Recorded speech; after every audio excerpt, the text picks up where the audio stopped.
Hello and welcome to another edition of the Infinite Monkeys podcast. So glad to have everybody back.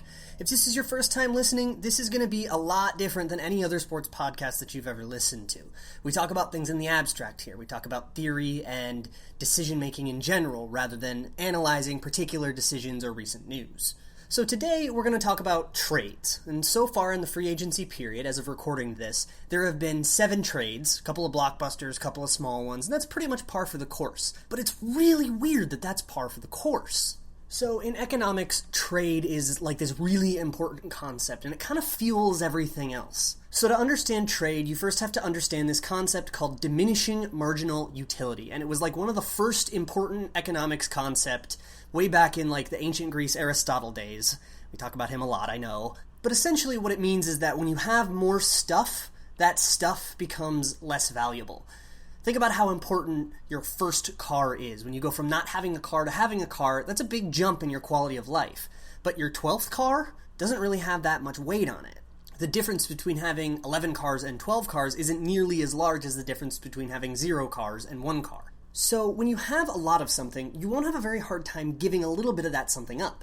And when someone else doesn't have any of that something, they really want you to give a little bit of that something up. So they're willing to pay a high price for something you don't really care about and you stand to make a profit. Let me give you an example with cars and boats. Say I have 12 cars, and the difference between having 12 cars and 11 cars doesn't really matter much. You have 15 boats, and same thing. Having 14 boats isn't that different from having 15 boats. It's a lot of boats. So if you don't have any cars and I don't have any boats, that means that those things are really valuable to us respectively. So if I took a boat from you, you wouldn't really care, right? 14 boats, 15 boats, it's all the same. And if you took a car from me, I wouldn't care either. So we can make an agreement to exchange 1 car for 1 boat. We both walk away way happier than we were before at a cost we didn't really care about. This concept in economics propels like everything. Trade between nations, we'll give you guns if you give us oil. Trade between a person and a business, I'll give you $3 if you give me a cup of coffee. The idea that 2 parties have something that the other side wants more propels everything, and it's applicable just about everywhere, including football. Trades happen when one team has something another team wants, that team has something the first team wants, and they decide to exchange it. But doesn't that sound like a really common occurrence? A bunch of teams have offensive linemen, a bunch of teams need offensive linemen, a bunch of teams have wide receivers, a bunch of teams need wide receivers. You would think that between all 32 teams, needs would line up more than 7 times.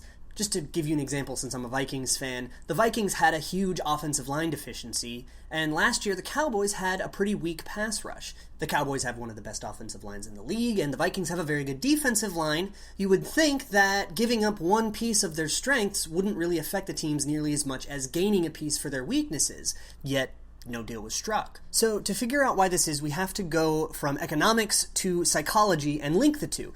In 1984, 2 Israeli psychologists named Amos Tversky and Daniel Kahneman were largely credited with doing that, and they called it behavioral economics. They did a lot of other work with like cognitive biases and, recency bias and hindsight bias, but for now, we're gonna focus on something called loss aversion. The idea is that generally, people would rather avoid a loss than make a gain. And this kind of makes sense from an evolutionary perspective, right? If you're like a caveman and you lose the day's food, you could die.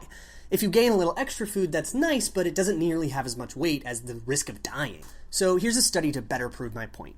In a study, people were given $50 and they were told they had 2 options with it. They could either take 30 of it and go home, or they could take a 50-50 gamble where if they win, they keep the whole 50, but if they lose, they get nothing. Now, most people decided to keep the 30, and that makes sense, right? The expected return on the gamble, or the average of the 2 possible outcomes, is $25, and that's less than 30. But here's where it gets interesting. For some of the people, they changed the wording to losing $20 instead of keeping 30, and when they did that, a lot more people went for the gamble. Either way, they'd be walking home with the same amount of money, but when it was framed as a loss, people didn't want the safe option anymore. So that's part of why NFL trades don't happen. People just don't want to be losers. But most trades are, by their nature, mutually beneficial. There isn't a loser. There's 2 winners by the time you've walked away from it. And there are a whole bunch of mutually beneficial possible trades that just are not explored in the NFL. So this doesn't really answer our question. So why are GMs so worried about losing in an arrangement that rarely has a loser?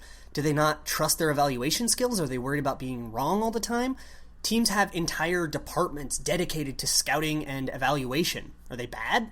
We can get a little bit of insight by looking at another economic study from the early 80s called the ultimatum game. And it works like this. You and I play a game where the host gives me $1,000 and tasks me with offering you a split of it. If you accept the split, we get the money, we go home. If you decline, we both get zero. So if I offer you a 50-50 split under these rules, you'll probably take it, go home, get your $500, and we're all happy.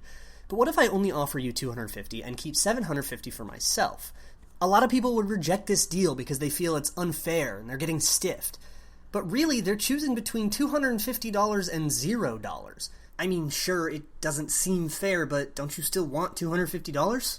According to this study, a lot of people wouldn't, and it's kind of a big deal in economics. Economists would really love people to be these perfect, rational logicians, but people aren't that.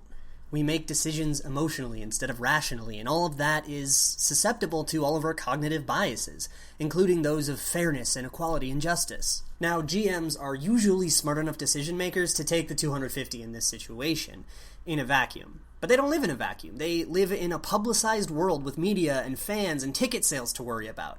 Even if they know they're making the right decision, the perception that they're making the wrong one might affect their decision making even more. So if that mutually beneficial Vikings and Cowboys trade happens, it's likely that both teams walk away better off than before.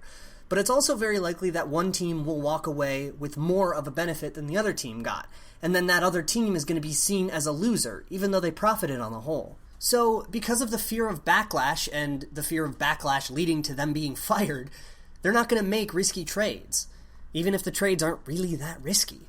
A quick addendum, I have to talk about this Brock Osweiler to the Browns trade because it might be a crack in this dam. It added a new resource that can be exchanged in cap space, and cap space allows a little bit more flexibility to get a perceived fair deal. Also, it's harder to catch flack for cap space because cap space is just cap space. It's not like a draft pick you can mess up or a player who can bust. So with this new little wrinkle, you can negotiate really flexibly. You can say things like, I'll give you a higher pick if you eat even more of Brock Osweiler's contract, and maybe try to get a little bit more of a fair deal. And hopefully as fans, this means we get more wacky wheeling and dealing to enjoy in the offseason. As always, thank you guys so much for listening. You can catch me talking about the Vikings specifically on the Purple Journal podcast, which comes out weekly-ish. And you can also catch my writings on purpleptsd.com. Thank you guys so much for listening, and I'll see you next time.